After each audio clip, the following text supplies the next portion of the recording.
Helmet.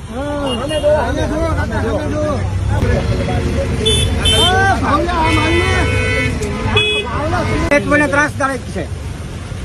Helmet મને ત્રાસદાયક છે. તો તમને પોલીસ રોકશે શું કરશો? પોલીસ રોકશે તો ભલે રોકે. દંડ ભરશો તમે? દંડના પૈસા નથી મારી પાસે ભાઈ. તો પછી જેલમાં પૂરી તો દેશો. ભલે ને પૂરી દે. તમે તમે શું- જેલ જવા એ તૈયાર થઈ. શું કામ કરો છો આપ બાબુ? હું કામ ક્યાંય કરતો જ નથી. સિનિયર છું. ઘરેથી રોટલી બનાવીને હોટલમાં દઉં છું. હેલ્મેટનો કાયદો શહેરમાં તમારા મતે કેટલો યોગ્ય? નહીં, હેલ્મેટ શહેરમાં જોઈએ જ નહીં. ફૂટી કોળીમાં હેલ્મેટ મફત દે ને પોલીસ વાળા. મફત હેલ્મેટ કોઈ ના પહેરાય. બુકારી બાપુ તમે ક્યાં સુધી આ વિરોધ કરી રહ્યા છો? જ્યાં સુધી હાલે ત્યાં સુધી. એમ. મને પૂરી દે બહાર નીકળી તો પાછો વિરોધ.